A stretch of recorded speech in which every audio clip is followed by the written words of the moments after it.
Innal hamdalillah segala puji bagi Allah Subhanahu wa taala. Nahmaduhu wa nasta'inuhu wa nastaghfiruh. Hanya kepadanya kita memuji, meminta pertolongan serta bertaubat dari dosa-dosa kita. Wa na'udzu billahi min syururi anfusina, dan hanya kepada Allah pula kita meminta agar dijauhkan dari keburukan-keburukan diri kita. Wa min sayyiati a'malina, dan dari dosa-dosa yang pernah kita lakukan. May yahdihillahu fala mudhillalah. Barang siapa yang telah Allah berikan petunjuk maka tidak akan pernah sesat selamanya. Wa may yudlilhu fala hadiyalah. Dan barang siapa yang telah Allah sesatkan maka tidak akan mendapatkan petunjuk selamanya. Asyhadu an la ilaha illallah wahdahu la syarika lah wa asyhadu anna Muhammadan abduhu wa rasuluh. Saya bersaksi tidak ada yang berhak disembah kecuali Allah, dan Muhammad benar-benar hamba juga utusannya. Qala Allah Ta'ala, Allah mengingatkan dalam kitabnya, Ya ayuhalladzina amanu attaqullaha haqqa tuqatihi wa la tamutunna illa wa antum muslimun. Hai sekalian orang-orang yang beriman, bertakwalah, hanya patuh dan tunduklah kepada satu-satunya pencipta segala sesuatunya, yaitu Allah yang telah menciptakan, memiliki, menyiapkan segala kebutuhan dan memusnahkan semua yang di langit dan di bumi kecuali dengan izinnya. Dan janganlah kalian meninggal dunia kecuali dalam keadaan Islam. Di ayat yang kedua, qala Allah Ta'ala, Ya ayuhan nasu attaqu rabbakum alladhi khalaqakum min nafsin wahidah wa khalaqa minha zawjaha wa batha minhuma rijalan kathiran wa nisa'a واتقوا الله الذي تساءلون به والأرحام إن الله كان عليكم رقيبا. Hai sekalian manusia, sekali lagi bertakwalah, hanya patuh dan tunduklah kepada Allah yang telah menciptakan kalian dari jiwa yang satu, yaitu Adam alaihissalam, dan telah menciptakan dari jiwa yang satu istrinya Hawa alaihissalam, dan telah banyak memberikan keturunan laki-laki dan perempuan dari keduanya. Sekali lagi bertakwalah kepada Allah dan jagalah hubungan silaturahim. Sesungguhnya Allah senantiasa mengawasi kalian. Di ayat yang ketiga, qala Allah Ta'ala, Ya ayyuhalladzina amanu taqullaha wa qulu qawlan sadida yuslih lakum a'malakum wa yaghfir lakum dhunubakum wa may yuti'illaha wa rasulahu faqad faza fawzan 'azima. Hai sekalian orang yang beriman, sekali lagi bertakwalah, hanya patuh dan tunduklah kepada Allah dan ucapkan kalimat yang benar. Niscaya Dia akan memperbaiki amal-amal perbuatan kalian, mengampuni dosa-dosa kalian. Barang siapa yang mentaati Allah dan Rasulnya, maka dia telah mendapatkan kemenangan yang besar. Amma ba'd, fa inna asdaqal hadithi kitabullah. Kita tahu sebaik-baik rujukan umat Islam dalam segala lini kehidupan mereka, terutama dalam masalah ibadah, adalah Al-Quran, kitabullah. Wa khair hadi Muhammadin sallallahu alaihi wasallam, dan sebaik-baik petunjuk setelah Al-Quran adalah petunjuk Nabi besar Muhammad sallallahu alaihi wasallam yang dikenal dengan as-sunnah. Wa syarrul umuri muhdatsatuha, dan seburuk-buruk perbuatan terutama dalam masalah ibadah yang tidak punya rujukan dari keduanya, Al-Quran dan sunnah. Fa inna kulla muhdatsin bid'ah, semua perbuatan ibadah yang dibuat-buat dikenal perbuatan baru dalam agama. Wa nabidatin dhalalah, dan perbuatan buat-buat ini pasti akan membawa pelakunya pada kekeliruan dan kesesatan. Wa inna dhalalin finnar, dan semua kesesatan akan membawa pelakunya ke dalam api neraka. Apa yang baru kita bacakan tadi teman-teman sekalian adalah khutbah hajah. Baginda Nabi alaihi salatu wassalam tidak pernah khutbah Jumat, khutbah Id, momen-momen besar termasuk mengutus pasukan. Sebelum memberikan wasiatnya alaihi salatu wassalam, beliau selalu memulai dengan khutbah hajah, mengingatkan kaum muslimin kepada 3 ayat penting: bertakwa dan patuh tunduk kepada Allah, dan juga mengingatkan agar mereka selalu berpegang pada Al-Quran dan Sunnah, terutama dalam masalah ibadah, dan berhati-hati dari perbuatan bid'ah atau lawan daripada sunnah yang melakukan ibadah yang tidak ada rujukan dari wahyu Allah subhanahu wa ta'ala. Melanjutkan bahasan kita teman-teman sekalian, buku amalan yang mendatangkan rahmat Allah, dan kita masuk ke poin ke-7. Setelah poin sebelumnya kita membahas poin ke-6, masalah taubat, dan saya berikan sedikit review pada saat kita bahas poin ke-6 teman-teman sekalian. Kalau seseorang di antara kita sudah ada di lautan dan akan tenggelam, sudah akan tenggelam, maka tidak ada yang menyelamatkan kecuali satu kapal misalnya. Dan kapal ini kalau dia tidak segera naik di atasnya pasti tenggelam. Kapal ini taubat. Kapal ini adalah taubat. Karena orang yang sedang terjerumus dalam dosa sebenarnya adalah orang yang sudah akan tenggelam. Dan dia akan meninggal dunia tanpa dia sadari. Ibaratnya seperti orang yang minum racun. Tapi dia tidak sadar kalau racun itu berbahaya. Tidak segera berobat. Maka pasti dia akan mati. Taubat bisa kita ibaratkan kapal menyelamatkan seseorang yang akan tenggelam. Obat yang akan menyembuhkan dari racun yang sedang dia minum. Dan seterusnya apapun istilahnya, yang penting taubat itu adalah password atau jalan keluar dari Allah yang sangat luar biasa. Bagaimana sang pencipta Allah memudahkan dengan itu semua kesalahannya dimaafkan. Plus lagi di akhirat bisa masuk ke dalam surga. Poin kita pada pagi ini, insya Allah, semoga Allah berkati adalah masalah takwa. Dan ini juga salah satu sebab kenapa tadi saya bacakan khutbah aja. Takwa teman-teman sekalian, kalau kita ringkaskan tentu adalah patuh. Dan ini kata kunci juga yang penting sekali dalam kehidupan seorang muslim. Apa yang Allah dan Rasulnya halalkan, nikmati. Apa yang diperintahkan, kerjakan. Apa yang dilarang, jauhi. Itu ringkasnya takwa. Dan takwa memiliki banyak sekali manfaat. Banyak sekali. Saya pribadi dengan keterbatasan ilmu, saya coba melihat di Mu'jam Al-Fadl Quran, saya menemukan ada 226 fadilah takwa itu sendiri. Atau kalimat takwa disebutkan oleh Allah dengan beragam macam termnya. Muttaqin, muttaqun, ittaqu, dan seterusnya. Semua itu kurang lebih 226 ayat. Dan tidak pernah teman-teman sekalian ada dalam Al-Quran satu ibadah yang jumlah ayatnya sebanyak ini. Jadi saking pentingnya seseorang itu bertakwa. Dan banyak sekali fadilah. Di antara fadilahnya yang paling jelas yang bisa kita ambil adalah misal dalam surah At-Talaq, surah nomor 65 ayat 2 sampai ayat 5. Ayat 2 sampai ayat 5. Di akhir ayat 2 surah At-Talaq, A'udzu billahi minasyaitonir rajim. Di akhir ayatnya, "Wa may yattaqillaha yaj'al lahu makhraja." Siapa yang bertakwa kepada Allah, maka Allah akan berikan kepadanya makhraja.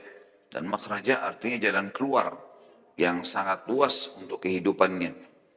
Makanya tangga-tangga jalan darurat di dalam bahasa Arab, di hotel-hotel misalnya kalau kita lagi umrah di Mekah sama Madinah, tulisannya begitu.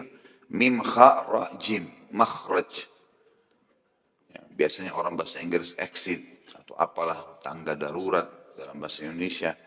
Yang jelas digunakan ini oleh orang Arab makhraj. Dan juga orang Arab membahasakan makhraj ini kalau ada orang yang sempit sekali jalan, tubuhnya nggak bisa bergerak, kemudian dia bisa berlari mendapatkan sebuah lapangan yang luas. Transisi dari tempat yang sempit ke tempat yang luas namanya makhraj. Dan Allah menggunakan dengan kemahamurahannya dan kesuciannya kalimat ini. وَمَنْ يَتَّقِ اللَّهَ يَجْعَلْ لَهُ مَخْرَجًا. Siapa yang bertakwa kepada Allah, maka Allah akan berikan kepadanya makhraja. Kata para ulama tafsir, makhraja min kulli farjin wa min kulli hammin wa min kulli ghammin. Jalan keluar dari setiap kesedihan, permasalahan, ya, kesulitan, apa saja. Dunia dan juga akhirat. Lalu ayat 3-nya surah Talaq Allah mengatakan wa yarzuqhu min haitsu la yahtasib, dan Allah akan berikan kepadanya rezeki dari tempat-tempat yang ia tidak sangka. Artinya akan selalu datang hal-hal yang memenuhi kebutuhannya. Di ayat 4-nya, di akhir ayat 4, kita ambil saksi bahasan saja. Wa may yattaqillaha yaj'al min amrihi yusra. Siapa yang bertakwa kepada Allah, Allah akan mudahkan urusan-urusannya. Sebagian ulama tafsir mengatakan ayat 4 ini dalam surah At-Talaq sangat berhubungan dengan ayat 2-nya. Ayat 2-nya tadi pada saat Allah mengatakan makhraja, jalan keluar. Tapi belum dirincikan pada saat itu seperti apa makhrajanya. Misal ada orang mau sembuh dari penyakit tapi melalui operasi misalnya. Itu juga makhraj. Tetapi masih melalui prosesi operasi misalnya. Dia mau usaha, dia harus hutang dulu misalnya. Maka itu juga makhraj. Tapi belum yusra. Di ayat keempat dipastikan. وَمَنْ يَتَّقِ اللَّهَ يَجْعَلْ مِنْ أَمْرِهِ يُسْرًا. Artinya dimudahkan itu. Tanpa operasi bisa sembuh. Tanpa hutang bisa usaha. Kemudian ayat kelimanya Allah mengatakan وَمَنْ يَتَّقِ اللَّهَ يُكَفِّرْ عَنْهُ سَيِّئَاتِهِ وَيُعْظِمْ لَهُ أَجْرًا. Dan siapa yang bertakwa kepada Allah, Allah akan lipat gandakan pahalanya dan Allah akan bersihkan dosa-dosanya. Allah akan bersihkan dosa-dosanya dan Allah akan lipat gandakan pahalanya. Artinya semua kesalahannya akan dimaafkan. Ini kata ulama tafsir sesuai dengan sabda Nabi alaihi salatu wassalam, wa atbi'is sayyi'atal hasanata tamhuha. Selalulah tutupi semua kesalahanmu yang lalu-lalu dengan amal-amal saleh, maka amal saleh itu akan membersihkannya. Dan kita tahu hampir semua perbuatan amal saleh dalam Islam akan membersihkan kesalahan-kesalahan. Wudu, sedekah, bakti dengan orang tua, apa saja ibadah yang kita lakukan, walaupun kita tidak niatkan untuk membersihkan dosa, dengan sendirinya dia akan membersihkan. Dengan sendirinya dia akan membersihkan. Dan kita tahu puncaknya surga yang dikejar setiap orang beriman. Tempat yang abadi, tempat yang nikmat. Tidak ada masa tua, tidak ada masa anak-anak lagi, semuanya umur 33 tahun. Semuanya sehat. Kata Nabi SAW, orang yang masuk surga tidak lagi beringus, tidak lagi meludah, ya, tidak lagi buang air kecil, tidak lagi buang air besar. Ya, umur mereka semuanya sama 33 tahun. Dalam riwayat lain dikatakan tidak ada seorang pun yang meninggal, ya, baik itu masih kecil ataupun sudah tua, kecuali akan dibangkitkan umur 33 tahun. Dan postur tubuh mereka seperti Adam alaihissalam 60 siku ke langit atau 27,5 meter. Surga abadi. Dan Allah sebutkan dalam surah Al-Imran, surah nomor 3, 133, A'udzu billahi minasyaitonir rajim wasari'u ila maghfiratin min rabbikum wa jannatin arduha as-samawati wal ard uiddat lil muttaqin. Berlumba-lumbalah kalian kepada pengampunan Tuhan kalian. Segera minta maaf dan jadilah orang baik. Dan kejarlah surga. Selalu beramal saleh supaya masuk ke dalam surga itu. Yang luasnya seluas langit dan bumi hanya dijanjikan untuk orang-orang yang bertakwa. Jadi takwa memang memiliki banyak sekali. Ini baru sebagian kecil dari 200 sekian ayat. Diberikan jalan keluar, diberikan rezeki, dimudahkan jalan keluarnya itu, dibersihkan dosa-dosanya, dilipat gandakan pahalanya, dimasukkan ke dalam surga. Ini aja baru 5 yang disebutkan. Belum yang lainnya yang sangat luar biasa besarnya, fadilah takwa itu sendiri. Orang-orang yang bertakwa teman-teman sekalian akan mengundang rahmatnya Allah. Allah akan terus memberikan kepada dia karunia-Nya.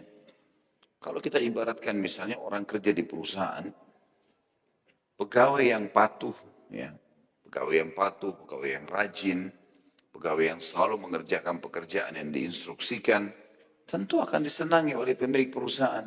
Sederhananya begitu. Gajinya, bonusnya dia akan dapat semua. Dan mudah sekali. Nggak usah tambah-tambah pekerjaan.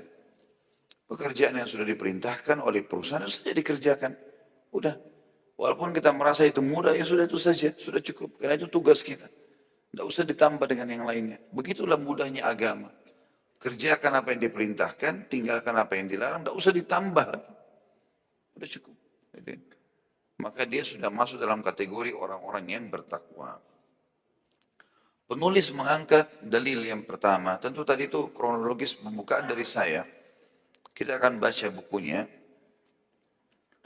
Beliau mengangkat dalil pertama surah Al-A'raf ayat 63. Al-A'raf 63. A'udzu billahi minasyaitonir rajim. Beliau mengatakan Allah yang maha suci dan maha tinggi berfirman lewat lisan Nabi Nuh alaihissalam.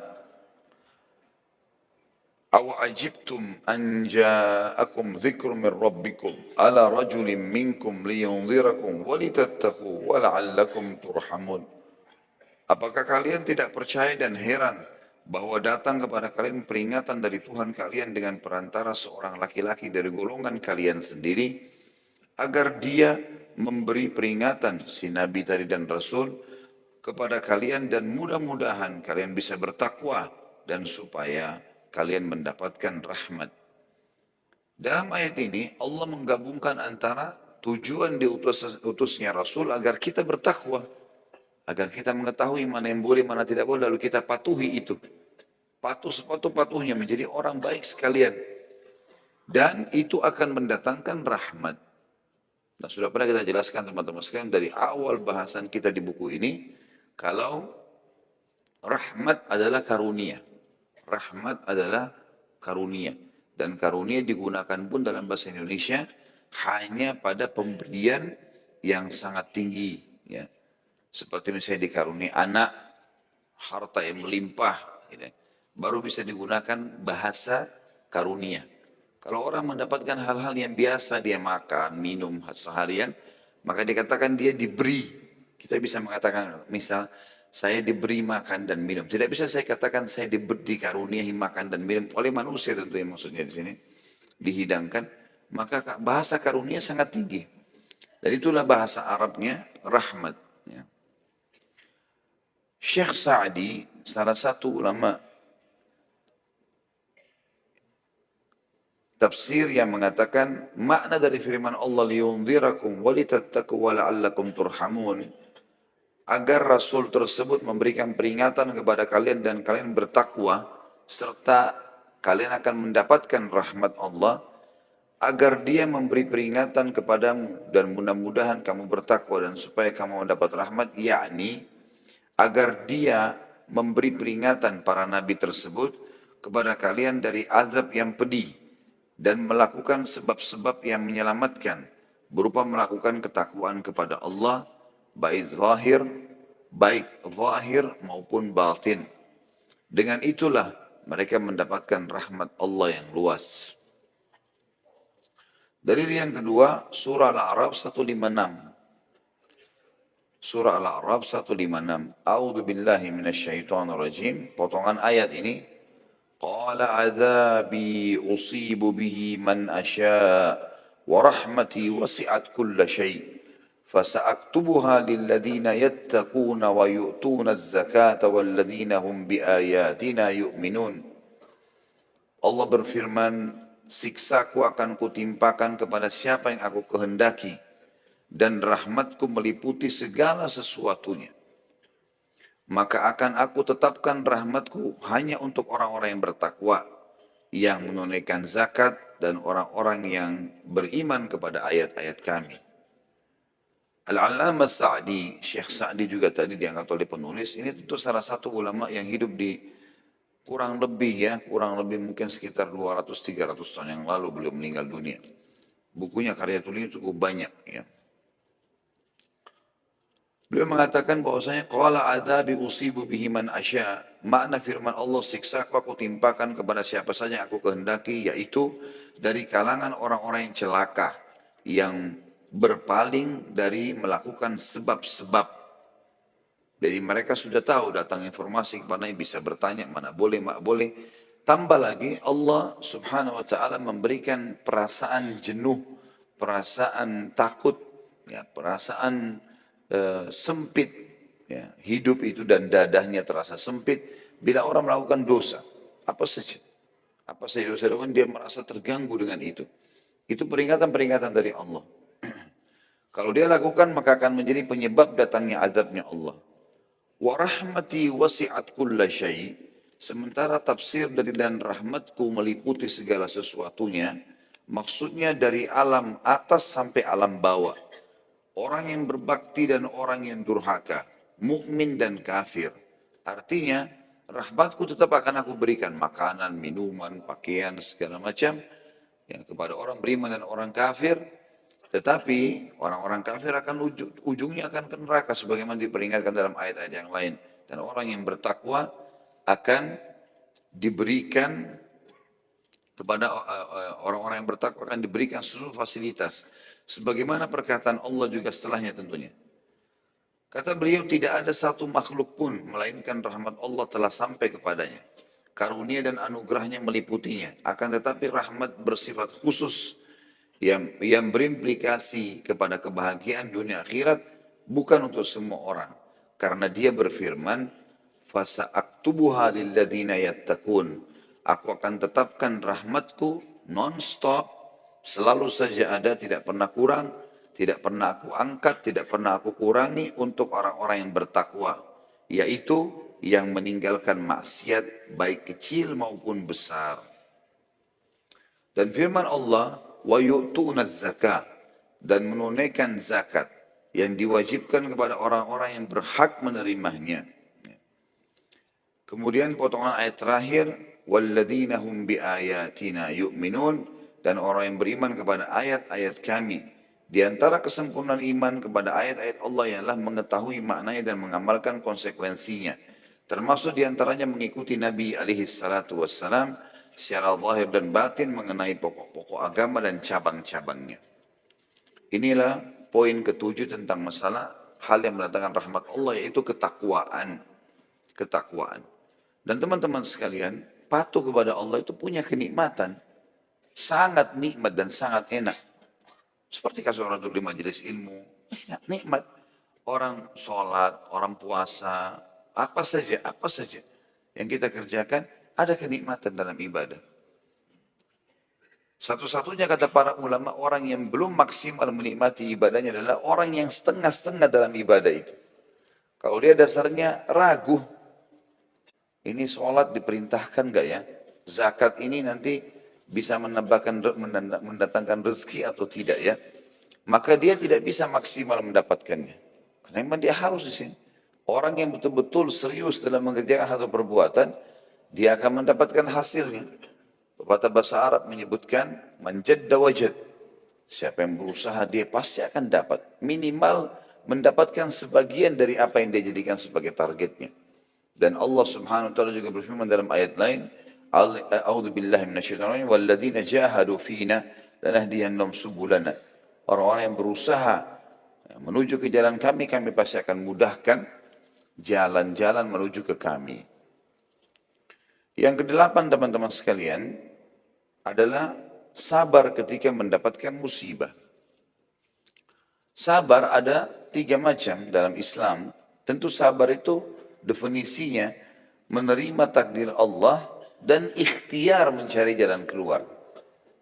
Ini sudah sering saya kasih contoh kalau masih ingat. Kalau kita bangun tidur pagi hari kemudian flu, ya, maka sabar. Bagaimana cara sabarnya? Oh, terima dulu, Allah sudah takdirkan. Kemudian ikhtiar, minum obat, ya, lakukan apa saja bentuk ikhtiar yang dihalalkan dalam agama, maka itu sabar namanya. Begitu pula dengan sabar itu dibagi 3 oleh para ulama. Tadi definisi sabar, menerima takdir Allah dan ikhtiar mencari jalan keluar. Kalau sabar dibagi ke dalam 3 hal atau 3 keadaan dalam kehidupan kita. Yang pertama, sabar dalam ketaatan kepada Allah. Sabar dalam ketaatan kepada Allah. Jadi butuh kesabaran. Dulu di majelis ilmu begini, 1 jam, 2 jam, butuh kesabaran. Menuntut ilmu. Sampai pada ulama mengatakan orang yang menuntut ilmu tidak dibekali dengan sabar dan waktu luang serta harta, dia tidak akan mendapatkannya. Tidak bisa. Kalau kita nggak sabar teman-teman sekalian, nggak bakal dapat ilmu itu. Kalau kita nggak sabar untuk bangun sholat malam, untuk sholat, walaupun mengantuk, tidak akan dapat pahalanya. Kalau kita tidak sabar dalam pergi haji, dengan panasnya, dengan jarak jauhnya, dengan harta yang dikeluarkan, tidak akan dapat. Itu pula dengan jihad, itu pula dengan seluruh jenis ibadah. Yang kedua, sabar dalam meninggalkan maksiat. Setiap orang di antara kita pasti terlintas peluang untuk berzina, untuk bohong, untuk menipu. Karena di depan mata kita semua peluangnya ada. Setiap saat orang bisa lakukan. Sabar. Pada saat sedang datang cobaannya, datang godaan syaitan, kita sabar. Rendam diri. Jangan diiyakan. Sampai dalam pepatah bahasa Arab dikatakan, sungguh kesabaran dalam meninggalkan kemaksiatan adalah sebuah karunia yang sangat besar. Maksudnya dari Allah subhanahu wa ta'ala. Allah berikan itu. Yang ketiga, sabar dalam cobaan harian. Sabar dalam cobaan harian. Jadi seperti gangguan orang, ya, kehilangan barang, apalah kehilangan orang yang dicintai, dan seterusnya. Sabar. Dan contoh yang paling baik adalah Yakub alaihissalam. Yakub alaihissalam pada saat Yusuf alaihissalam anak tercintanya ya, dijahati dan dibudayai oleh saudara-saudaranya sendiri sampai 10 orang saudara, gitu kan. Ini semuanya niat atau 9 orang niat untuk berbuat jahat di sini. Mereka bisa berkonspirasi untuk itu. Maka Yakub alaihissalam cuma mengucapkan innama ashku bathi wa huzni ilallah. Waktu dia tahu berita bahwa ini rekayasa, Jibril sampaikan wahyu ini anak-anakmu buat rekayasa, gitu kan. Maka dia cuma mengatakan innama ashku bathi wa huzni ilallah. Saya hanya keluhkan kesedihanku dan permasalahanku kepada Allah. Jadi teman-teman sekalian, pahala sabar hanya akan didapat kalau sedang terjadi. Dan orang-orang sabar ini luar biasa. Innama yulaqqas sabiruna ajrahum bighairi hisab, kata Allah. Orang-orang sabar itu akan mendapatkan balasan pahala tanpa ada perhitungan. Dan kata Nabi SAW, tidak ada sesuatu yang paling mulia yang dikaruniai oleh Allah kepada seseorang melebihi kesabarannya. Emang sabar di sini. Bedakan teman-teman sabar dengan pengecut. Jauh beda sekali. Kalau misalnya ada seseorang berbuat kezaliman kepada kita, lalu kemudian kita membela diri kita, itu tetap orang sabar ya. Karena sabar adalah menerima takdir Allah lalu kemudian dia ikhtiar maksimal. Itu sabar tadi definisinya. Jadi jangan juga orang mencaci maki kemudian kita diam. Enggak. Bukan itu maksudnya. Kita coba luruskan. Gitu ya. Nasihati. Luruskan kesalahannya. Kalau tetap saja sudah kita tinggalkan. Yang penting kita sudah ikhtiar.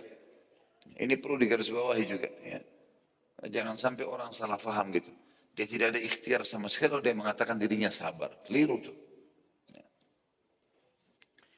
Penulis mengangkat dalil surah Al-Baqarah 155 sampai 157.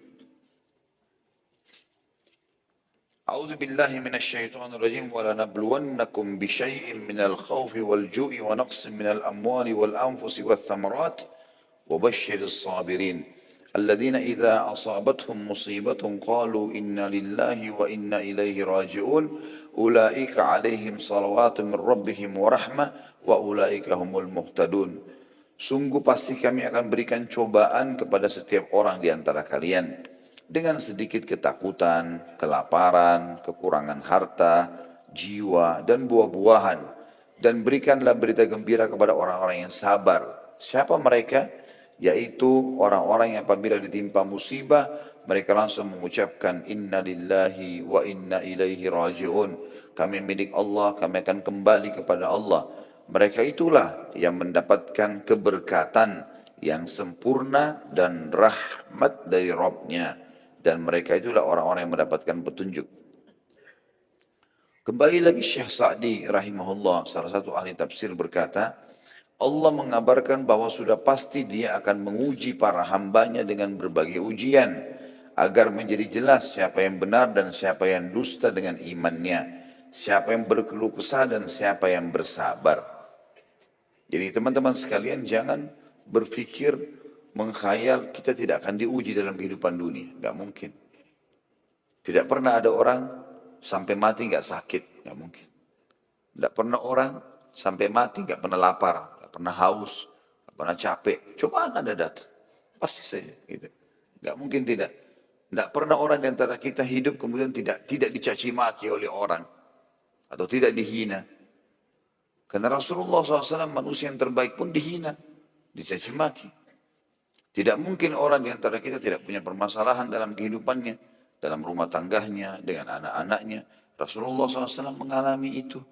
Gitu ya. Jadi ada semuanya. Cuma bagaimana caranya kita sabar. Tentu teman-teman sekalian, puncak daripada pahala sabar adalah seseorang tidak berkeluh kesah kecuali kepada Allah dan ahlinya. Allah dan ahlinya. Jadi dia mengeluh kepada Allah SWT tentang musibah sedang datang, kemudian dia menanyakan orang-orang yang bijak, yang kira-kira memang ahlinya di situ. Misalnya dia sakit, dia konsul sama dokter. Boleh dia berkeluh kesah. Ditanya apa sakit, oh dada saya yang sakit, punggung saya yang sakit. Harus dia sampaikan. Ini boleh karena ahlinya. Tapi kalau semua orang, jangan. Jadi, semua orang. Ada orang flu satu kampung tahu kalau dia flu. Semua orang tahu. Untuk apa ini? Saya flu semuanya. Sabar ini. Kalau ahlinya silahkan. Kalau enggak, apa gunanya kita ngomong sama dia? Enggak ada manfaatnya. Hanya akan mengurangi kadar pahala saja. Hanya akan mengurangi kadar pahalanya. Ini adalah sunnatullah, kata beliau, para hambanya, kepada para hambanya. Karena sekiranya kegembiraan terus diperoleh orang-orang yang beriman, dan mereka tidak menerima satu ujian pun, niscaya akan terjadi percampuran yang notabene-nya adalah kerusakan. Jadi kalau orang tidak pernah sakit, dia tidak tahu nilainya kesehatan. Kalau dia tidak pernah melalui kehilangan, dia tidak tahu bagaimana menghadapi ya, atau mensyukuri nikmat yang sedang ada itu. Seterusnya, bukankah kita akan lebih tahu nikmatnya minum air dingin pada saat kita sedang meriang? Kita lagi meriang, kita lihat orang di depan kita minum, enak sekali neguk air es. Oh enak sekali kalau saya lagi sehat kayak dia ya. Di situ kita tahu nilainya. Kalau selama ini kita nggak pernah sama sekali meriang, nggak pernah demam, nggak pernah sakit, kemudian kita minum, nilainya itu beda. Allah SWT datangkan dengan hikmahnya semua itu agar kita tahu. Agar kita tahu. Juga termasuk ya manfaat daripada ujian itu sendiri adalah seseorang jadi menyadari kalau dunia ini sebentar, karena kan dia lalui. Akan ada kehidupan yang tanpa cobaan, yaitu di akhirat nanti, di surga dengan izin Allah. Lalu dikatakan, namun kebijaksanaan Allah menetapkan untuk memisahkan ahli kebaikan dan ahli keburukan. Inilah faedah dari ujian. Bukan menghilangkan iman yang menyertai kaum mukmin dan tidak pula menghalangi mereka dari agama mereka. Dan Allah tidak menyia-nyiakan iman kaum mukminin. Jadi dia mengabarkan dalam ayat ini bahwa dia akan menguji para hambanya. Bisyai'im minal khawf. Dengan sedikit ketakutan terhadap musuh ya. Jadi kalau ada musuh-musuh yang ganggu, ada orang-orang yang tidak suka, dihina, ini semua ada sedikit rasa takut. Tapi kalau dia hadapi, dia bisa lalui. Sebagaimana baginda Nabi SAW lalui. Ada cacian, ada segala macam penyihir lah, penyamun lah, pendusta lah. Bayangkan kalau kita menjadi Nabi SAW lagi berdakwah, jalan, terus kemudian pamannya sendiri di belakang. Ya, Abu Lahab keliling ikut mengatakan, ini orang ponakan saya lebih tahu dia pendusta. Saya nggak bisa bayangkan itu. Bagaimana kalau saya lagi ceramah, ada paman saya di belakang lalu mengatakan jangan percaya orang ini. Saya lebih tahu dia. Kan masalah itu. Ya. Tapi Nabi SAW sabar. Bagaimana ada sebagian da'i yang tidak bisa sabar. Sedikit saja telat. Ya. Sedikit saja jamaahnya tidak datang atau jumlahnya sedikit. Atau mungkin apa sajalah alasannya. Ya. Ada yang bicara dengan dia sesuatu atau menghinanya. Lalu kemudian dia tidak sabar. Kemudian langsung saja emosional, langsung tinggalkan masjid, langsung segala macam. Allah mengatakan dalam Al-Quran kepada Nabi SAW, A'udzu billahi minasyaitonir rajim, walau kunta faddan ghalidhal qalbi lam faddu min hawlik. Fa'fu wasfahu. Ya. Jadi yang dimaksudkan dengan ayat ini adalah kalau seandainya kau keras hati, hai Muhammad, tidak bisa sama dalam berdakwah, tidak menyampaikan dengan lemah lembut, maka pasti orang akan bubar dari sekitarmu. Enggak mungkin itu. Maka kita harus sabar di sini, sabar melalui banyak cobaan-cobaan dalam kehidupan kita. Yang jelas orang beriman tahu kalau Allah Subhanahu wa taala tidak akan menyia-nyiakan dia. Dikatakan juga wal ju'. Tadi kan dikatakan bisyai minal khawf, sedikit rasa takut dari musuh-musuh atau orang yang tidak suka. Wal ju' dan rasa lapar, yakni sedikit kelaparan. Artinya tiap hari kita akan lalu rasakan ada lapar itu. Akan ada rasa lapar. Tapi lapar itu tujuannya untuk mengetahui nilai dari makanan. Nah, kalau orang kenyang terus, dia nggak tahu nilainya makanan. Orang lapar itu luar biasa tahu nilainya makanan. Kalau kita lapar nasi sama sambal saja sama tempe enak. Tapi kalau kita sudah kenyang, udah makan 2 piring, dihidangkan lagi ayam goreng, kambing bakar, udah nggak mau makan. Jadi lapar itu sebuah nikmat sebenarnya. Makanya kalau lagi lapar kita mengatakan Alhamdulillah lapar. Bukan aduh lapar. Karena dengan lapar kita tahu nilainya makanan. Kalau capek ngantuk, Alhamdulillah saya capek. Bukan aduh capek. Haus juga begitu. Alhamdulillah saya haus. Karena dengan capek kita tahu nilainya istirahat. Kita kalau dari pagi bekerja sampai malam, capek. Tidur 2-3 jam malam hari. Enak sekali, luar biasa. Supir yang lagi bawa mobil keluar kota, ngantuk. Begitu dia tidur 1-2 jam, segar, enak. Tahu nilainya. Tapi kalau orang dari pagi tidur terus sampai malam, malam disuruh tidur lagi, kira-kira masih mau tidur? Jadi kan kita jadi tahu nilainya sesuatu kan kita. Jadi tahu nilainya sesuatu gitu. Kemudian dikatakan juga oleh beliau di sini, walju dengan sedikit rasa lapar karena sekiranya Allah menguji mereka dengan segala ketakutan atau kelaparan, niscaya mereka binasa. Ujian itu mengurangi, bukan membinasakan. Jadi yang dimaksud dengan Allah mengatakan sedikit dari rasa takut, rasa lapar, Allah tidak akan mungkin membuat kita lapar terus. Jadi Allah tidak akan mungkin menguji orang akan lapar terus atau haus terus, tidak. Ada saja dia tinggal makan, hilang laparnya. Dia minum, tinggal hilang hausnya. Tapi datang cobaan-cobaan tersebut. Dan itu juga untuk manusia mengetahui kelemahan mereka. Dan lanjutan ayat, وَنَقْسِمْ مِنَ الْأَمْوَالِ dan kekurangan harta. Ini mencakup semua kekurangan yang menimpa harta.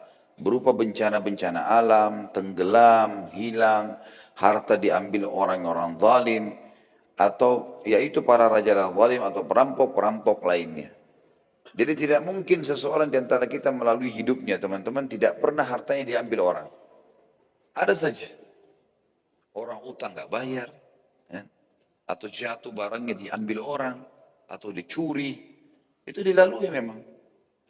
Dengan cara seperti itu kita jadi tahu, punya pengalaman hidup dan tahu nilainya barang itu. Biasa orang teledor, ya. HP-nya taruh sembarangan, tapi begitu hilang baru dia tahu nilainya. Maka dengan hilang itu dia harus ambil pelajaran. Terutama orang beriman. Sebagaimana sabda Nabi SAW, la yaldagul mu'min fi juhri marratain. Tidak boleh orang mukmin masuk ke lubang 2 kali. Sudah jatuh di situ kemarin, jangan ulangi lagi. Sudah pengalaman. Lebih hati-hati. Saya subhanallah pernah jalan, naik motor waktu itu pergi taklim di Jakarta. Ada terowongan saya masuk, sebenarnya tidak terlalu cepat sih. Tapi HP saya taruh di kantong depan, jatuh. Di jalan raya, pecah bagian belakangnya gitu. Saya mampir, saya ambil. Saya jadikan pelajaran. Subhanallah. Ini tadi berarti tidak boleh taruh HP di depan. Harus taruh di kantong tempat aman. Gitu kan. Dan juga sebagai pelajaran muhasabah. Mungkin ada kesalahan-kesalahan saya lakukan dengan HP ini misalnya.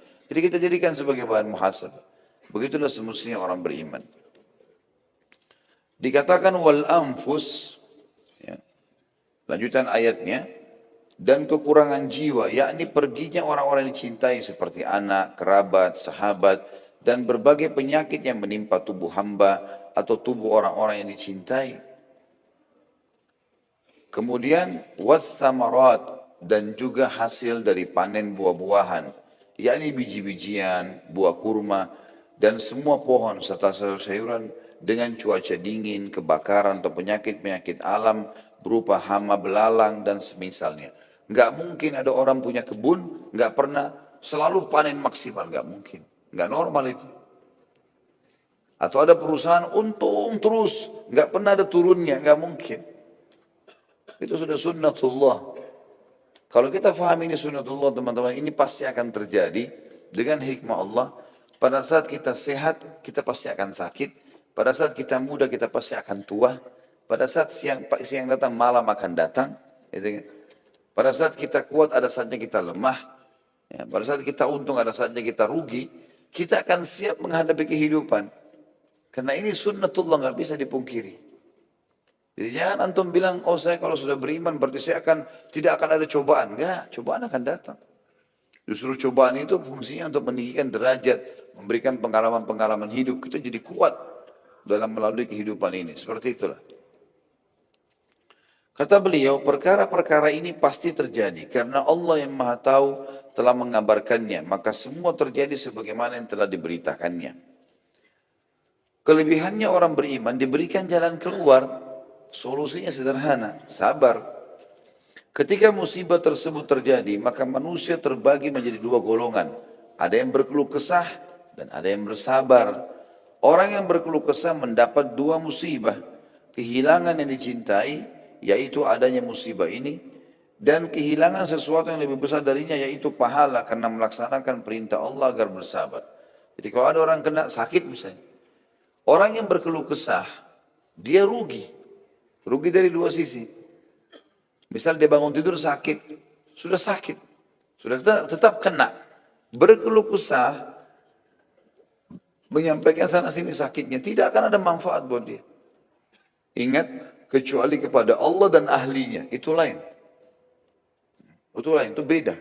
Ada orang misalnya punya masalah rumah tangga, yang dia ajak bicara adiknya yang belum mengerti masalah rumah tangga. Bukan ahlinya itu. Atau dia tidak ngerti apa-apa, dia tanya sama dia ada masalah, dia tanya sama anak SD yang belum tahu pengalaman, belum ada pengalaman hidup. Enggak mungkin.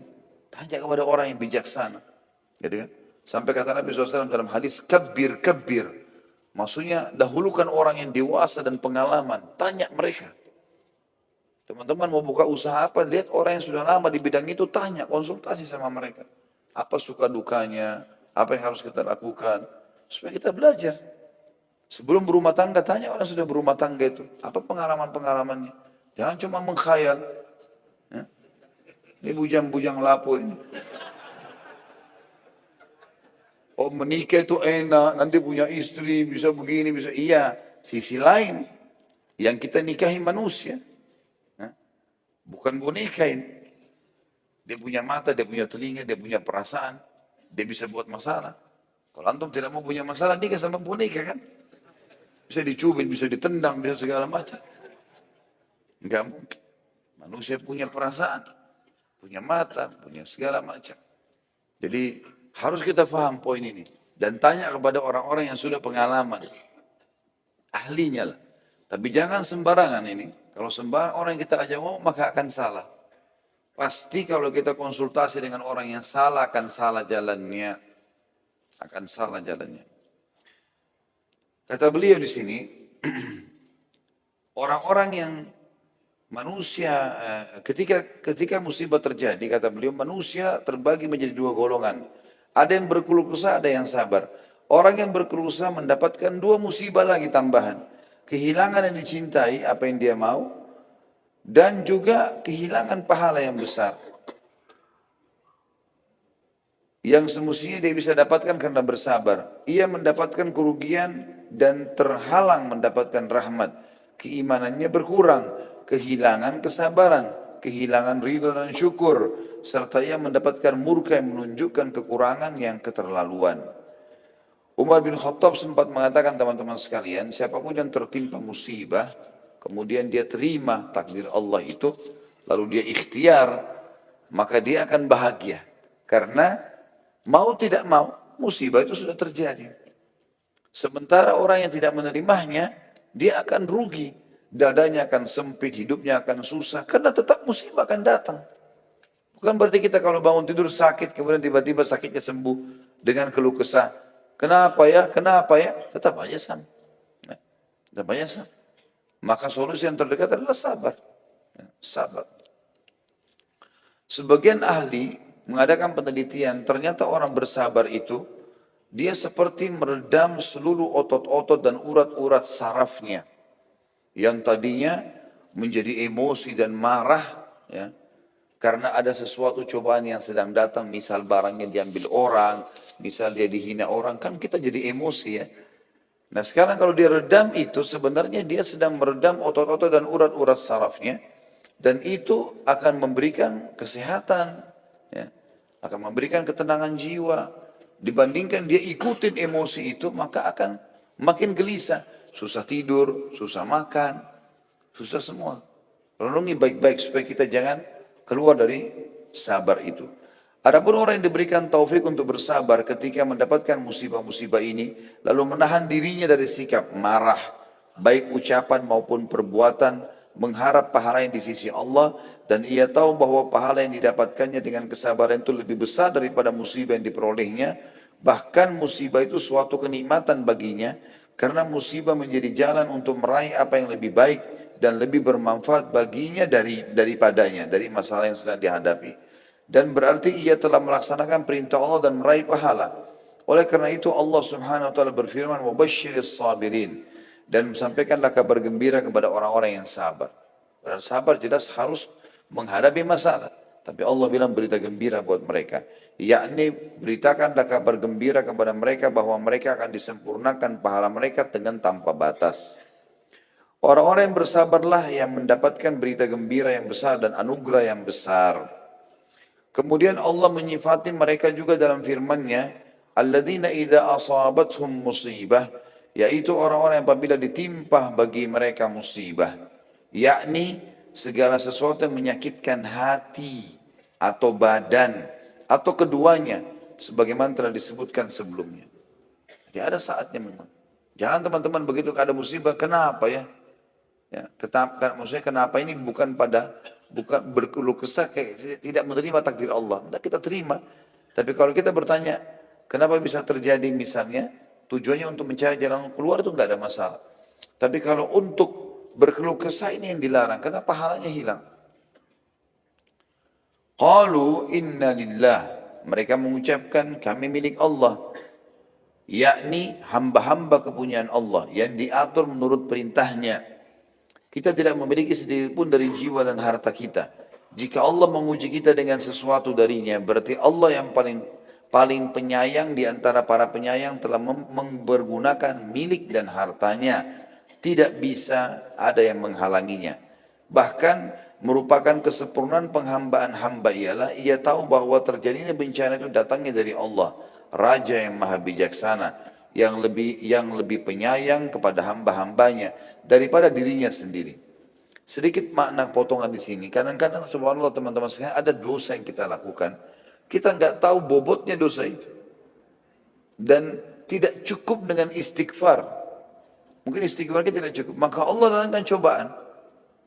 Ada sebuah hadis menjelaskan, masih itu hadis sahih riwayat Imam Ahmad. Kata Nabi SAW, ada dosa-dosa yang tidak bisa dimaafkan dengan istighfar. Tidak cukup. Maka Allah ujikan padanya penyakit. Di sini kata ulama hadis bisa saja penyakit, bisa saja gangguan orang, bisa saja apa saja. Jadi ternyata Allah tidak mau kita nanti di akhirat disiksa berat dengan dosa itu, maka Allah cobakan dengan cobaan. Sisi yang lain, bisa saja sesuatu yang hilang dari dia, memang lebih baik hilang dari dia. Memang Allah mau itu hilang dari dia. Asal kita teman-teman sekalian berada di rel jalannya Allah, nggak usah khawatir. Walaupun kita merasa saya suka, saya begini, nggak usah peduli dengan itu, tidak ada masalah. Mungkin tidak jadi menikah sama si fulan, mungkin tidak jadi usaha ini, mungkin tidak jadi masuk sekolah di sana, kuliah di sana, mungkin. Selalu sangka baik dengan Allah. Allah lebih tahu, asal kita berada di jalan yang benar, kata Nabi SAW, Allah berfirman dalam hadis Qudsi, Ana inda dhanni abdi bih. Saya sesuai dengan prasangkaan hamba-hambaku. Kata beliau, oleh karena itu ia berkewajiban untuk ridho kepada Allah dan bersyukur kepadanya atas bimbingannya kepada apa yang lebih baik bagi hambanya, meskipun ia tidak mengetahuinya. Di samping kita adalah hamba-hamba miliknya Allah, kita juga akan kembali kepadanya pada hari yang dijanjikan. Lalu setiap orang yang beramal diberi balasan karena amalnya. Jika kita bersabar dan mengharapkan pahala, maka kita mendapatkan pahala kita dengan sempurna di sisinya. Sebaliknya, jika kita berkeluh kesah dan tidak suka, maka kita tidak mendapatkan bagian selain kemurkaan dan luput mendapatkan pahala. Menyadari bahwa hamba adalah milik Allah dan akan kembali kepadanya merupakan faktor kesabaran yang terbesar. Ulaika, tafsirnya, mereka itulah, yakni orang-orang yang disifati dengan kesabaran tersebut. alaihim salawatu min rabbihim, yakni akan mendapatkan keberkatan dari yang sempurna dari atau salawat dari Rabbnya, yaitu pujian dan sanjungan. Warahmah dan rahmat atau karunia yang besar. Di antara rahmatnya Allah kepada mereka ialah dia memberi taufik kepada mereka untuk bersabar, yang dengannya mereka akan memperoleh pahala yang sempurna. Wa ulaika humul muhtadun, dan mereka adalah orang-orang yang mendapatkan petunjuk, yakni orang-orang yang mengetahui kebenaran. Dalam hal ini mereka mengetahui bahwa mereka adalah milik Allah dan mereka akan kembali kepadanya, serta mereka mengamalkan tuntunannya. Yang dimaksudkan ialah mereka bersabar karena Allah. Ayat ini menunjukkan bahwa siapa yang tidak sabar, maka ia mendapatkan kebalikan dari apa yang didapatkan dari orang-orang yang bersabar. Akibatnya ia akan mendapatkan celaan dari Allah, hukuman, kesesatan, dan kerugian. Betapa besarnya perbedaan di antara dua golongan itu.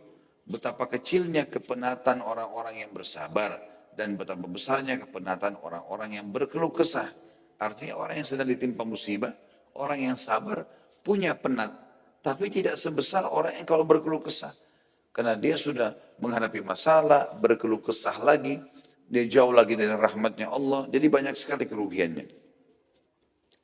Kedua ayat ini berisikan pemantapan hati dalam menghadapi musibah sebelum terjadi, agar musibah terasa ringan dan mudah ketika musibah terjadi.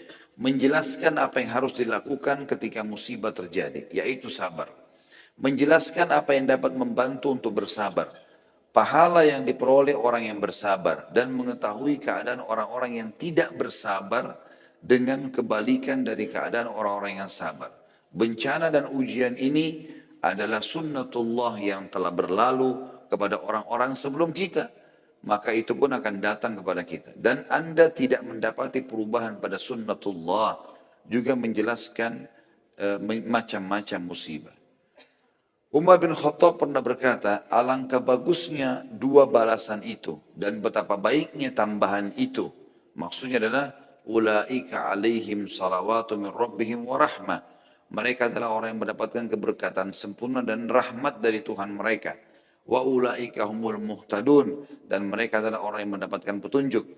Dan ini adalah tambahan, yaitu sesuatu yang diletakkan di antara dua karung tambahan dalam timbangan.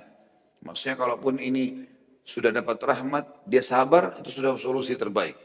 Tambah lagi dapat salawat dari Allah, Allah akan tambahkan kepada dia pemberian-pemberian dan dikasihkan karunia, dan mereka dijanjikan mendapatkan petunjuk. Beberapa hadis menyebutkan sebagian musibah sebagai rahmat. Contoh misal, kehilangan anak. Banyak orang mengalami ini. Tentu variasi, ada orang melalui, ada musibah yang semua merata kita kena, seperti lapar, haus, dan seterusnya. Ada yang tidak semua orang kena. Ada orang Masya Allah punya anak 10 gak meninggal sama sekali. Tapi ada orang yang musibah kena dengannya, mati anaknya. Ada orang subhanallah 4 kali hamil, 4 kali keguguran. Kuasa Allah. Ada orang buka usaha langsung dapat taufik. Ada orang mungkin buka usaha berapa kali baru dia berhasil. Gagal dulu terus. Contoh musibah atau cobaan yang datang teman-teman sekalian, yang sifatnya mungkin tidak umum tapi banyak orang yang mengalaminya. Seperti kehilangan anak.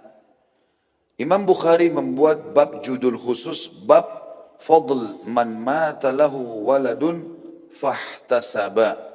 Bab keutamaan orang yang mati anaknya, lalu ia mengharapkan pahala.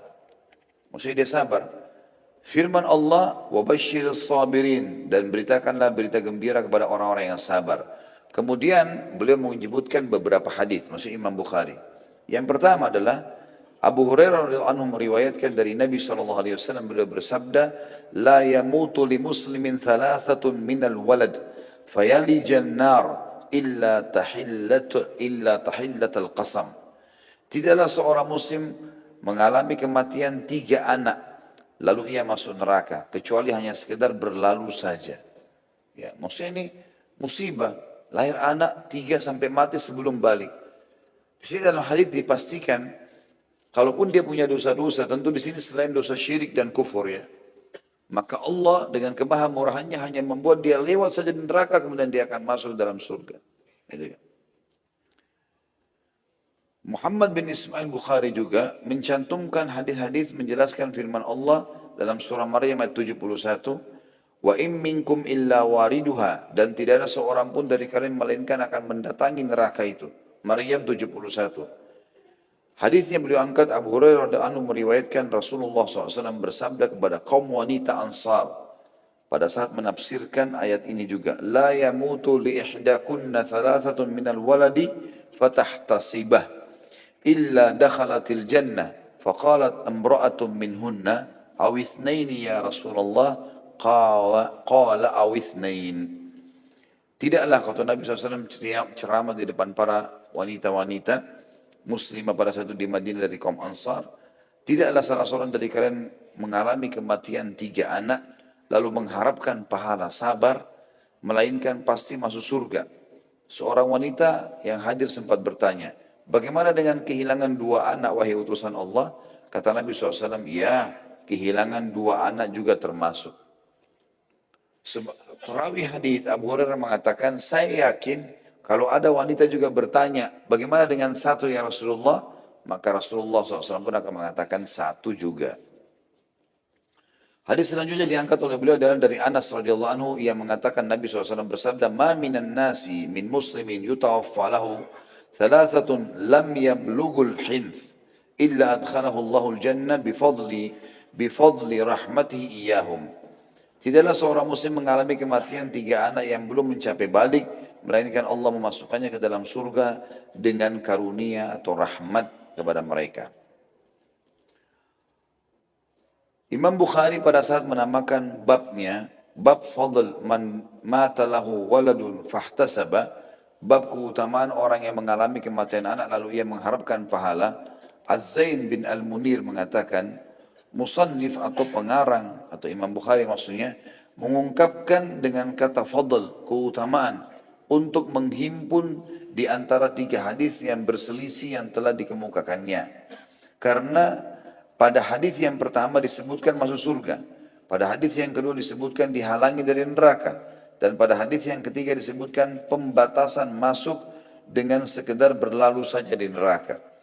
Maka masing-masing darinya terdapat ketetapan keutamaan bagi siapa saja yang mengalami hal itu. Dan segi komprominya bisa dikatakan, masuk surga itu tidak mengharuskan terhalang dari api neraka, disebabkan hajib atau terhalang dari neraka itu sendiri. Terdapat faedah lain, yaitu hal ini mengharuskan juga masuk surga sedari awal. Adapun yang ketiga, maka yang dimaksud dengan al-wurud ya, atau masuk hanya melintas neraka saja, bagaimana pembahasannya akan disebutkan saat ya, pembicaraan perkataan illa tahillata qasam, kecuali sekedar berlalu. Orang yang melintas di atasnya ada beberapa macam, di antara mereka ada yang tidak mendengar desisan neraka, mereka ada juga orang-orang yang telah ada untuk mereka tetapkan yang baik dari Allah bagi mereka, sebagaimana disebutkan dalam Al-Quran. Jadi tidak ada kontradiksi ya, antara masuk surga dan terhalang dari neraka. Bukhari juga mengungkapkan dengan perkataannya walad atau anak, karena ini mencakup 1 anak atau lebih. Meskipun bab ini telah dibatasi dengan 3 atau 2 anak, akan tapi pada sebagian jalur riwayat disebutkan juga 1 anak masuk di dalamnya. Jadi hadis ini tidak ada sama sekali permasalahan atau persisian antara mereka. Artinya ada orang tergantung kadar kesabarannya. Mungkin dengan sabar maka Allah SWT akan berikan kepada mereka bisa masuk surga langsung karena luar biasa cobaan yang datang dan kadar sabarnya tinggi. Atau dia dilewatkan di api neraka karena masih banyak dosanya, karena kadar sabarnya juga lebih rendah daripada yang pertama. Dan juga ada orang subhanallah yang sudah langsung diselamatkan dari api neraka oleh anak-anaknya tadi atau dalam musibah yang sedang menimpanya tanpa hisab. Kemudian diangkat oleh beliau, dikatakan juga musannif atau Bukhari mengangkat hadis dari Abu Hurairah secara marfu. Yaqulullahu ta'ala, ma li 'abdil mu'min indi jazaa'un illa idza kabattu safiyatu min ahli dunya thumma ihtasab illa al-jannah. Allah berfirman dalam hadis qudsi, tidaklah hambaku yang beriman memiliki pahala di sisiku ketika aku wafatkan orang yang dicintainya dari ahli dunia, kemudian ia berharap pahala melainkan surga. Ibnu Hibban juga meriwayatkan, saya coba ringkaskan ya, karena ini di bab 8 ini kayaknya cukup panjang, atau di poin 8. Ibnu Hibban meriwayatkan dan Nasai bahwasanya Anas radhiyallahu anhu secara marfu meriwayatkan man ihtasaba min sulbi thalathan dakhala jannah. Barang siapa yang mengharap pahala karena kehilangan anak ya 3, maka ia pasti masuk surga. Dan tidak ada perselisihan antara hadis ini dengan hadis yang menyebutkan juga 2 ataupun 1 orang. Tetapi yang dimaksud adalah makin banyak cobaan yang datang kalau sampai 3 anak, beda dengan kalau cuma 1 anak yang meninggal. Karena lebih berat, gitu kan. Apalagi kata para ulama lebih besar lagi pahalanya kalau seandainya 3 anak itu beruntutan meninggal semuanya. Gitu kan. Maka semua ini masuk dalam kadar pahala dan balasan yang akan datang kepadanya. Di antara hal yang diangkat oleh penulis adalah datangnya penyakit-penyakit. Tadi kehilangan anak. Datang penyakit apapun, dan penyakit yang disebutkan dalam hadis yang cukup berat adalah penyakit taun atau penyakit kolera.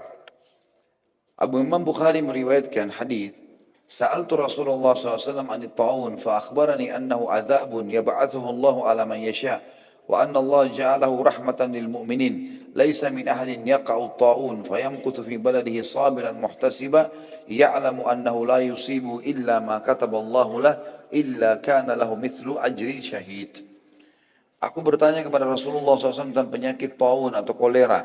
Maka beliau mengabarkan kepada aku bahwasanya itu adalah azab yang Allah kirimkan kepada siapa saja yang dia kehendaki.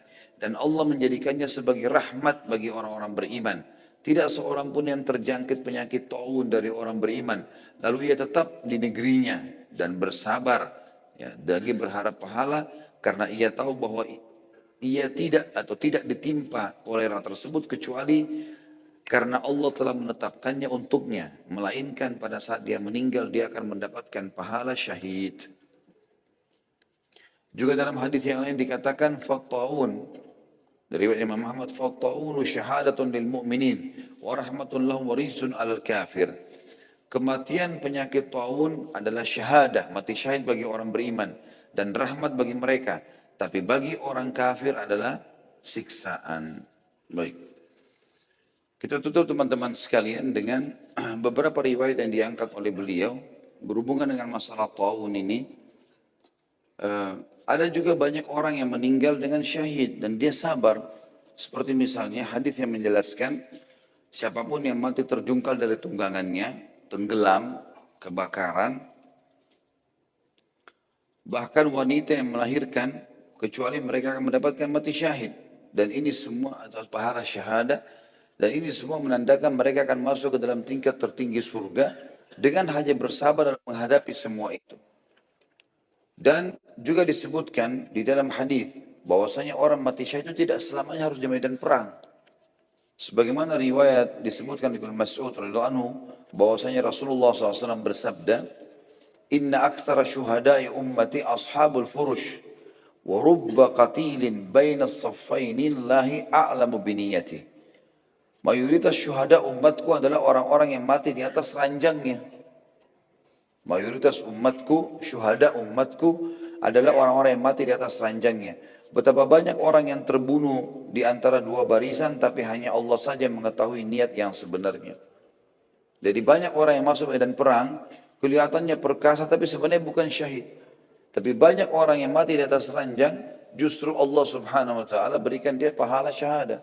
Gitu kan. Kemudian yang terakhir teman-teman sekalian, dalil yang diangkat dalam poin 8 ini adalah hadis juga sahih. Secara mafru' Utbah bin Abdi As-Sulami radhiyallahu anhu meriwayatkan, ya'ti syuhada'u wal mutawaffawna bit-ta'uni fayaqulu ashabut ta'un nahnu syuhada fayuqal unzuru fa in kana jirahuhum ka jirahi syuhada tasilu daman wa rihuha karihil misk wa hum syuhada fayajidunahum kadzalik. Nanti syuhada Dan orang-orang yang mati karena taun akan datang, ya. Dan orang-orang yang penyakit taun berkumpul dengan para syuhada. Lalu mereka mengatakan, kami juga mati syahid di hari kiamat. Maka dikatakan kepada para malaikat oleh Allah, lihatlah, jika luka mereka seperti luka para syuhada yang mengalirkan darah, dan aroma mereka seperti aroma kasturi, maka mereka syuhada. Dan ternyata pada saat dilihat, Allah pun membuat dari tubuh mereka keluar darah, dan juga mengeluarkan bau kasturi, yang menandakan memang mereka akan mendapatkan mati syahid atau pahala syahada itu. Dan tentu kalau bicara masalah cobaan banyak sekali, tapi penulis coba mengangkat sesuatu yang paling berat, kehilangan anak tadi dengan penyakit yang kolera. Kita tahu penyakit ini berat sekali ya, karena sebagian tubuh akan bisa tercabut, kulitnya rusak, menular, orang akan merasa itu busuk dan seterusnya. Tapi ini kalaupun datang kepada seseorang adalah sebuah rahmat bagi orang beriman. Allahu a'lam. Mungkin begitu saja. Baik, kita berdoa kepada Allah SWT, semoga majelis kita diberkahi olehnya, dijadikan sebagai tambahan amal kita pada hari kiamat, dan semoga seluruh amal yang pernah kita kerjakan sekecil sampai sebesar apapun sampai menjelang ajal datang diterima dengan kemahamurahan Sang Pencipta, dan semoga semua dosa yang pernah kita kerjakan tidak terkecuali dari yang kecil sampai yang besar semuanya diganti dengan kemahamurahan Allah menjadi pahala. Kita selalu mendoakan agar semua yang sakit disembuhkan penyakitnya, semua yang terlilit utang dilunasi utangnya, yang belum dapat pekerjaan dimudahkan pekerjaannya, yang belum menikah dimudahkan mendapatkan pasangan yang baik, yang belum memiliki keturunan diberikan keturunan yang baik, yang soleh dan salihah. Dan juga tentunya kita berharap semua yang masih hidup diberikan atau dimudahkan untuk diampuni segala dosanya, dan juga yang sudah meninggal juga sama dimaafkan dan diampuni semua dosa-dosa. Kedua orang tua kita, seluruh muslimin dan muslimat yang hidup dan juga yang sudah meninggal. Dan kita selalu mendoakan negeri kita agar selalu aman, tentram, damai. Seluruh muslimin berdaun di bawah ukhuwah Islamiyah dan diangkat perselisihan di antara mereka. Dan semoga seluruh ibadah kaum muslimin di Indonesia secara khusus dan umumnya wilayah-wilayah muslimin kembali kepada wahyu Al-Quran dan Sunnah.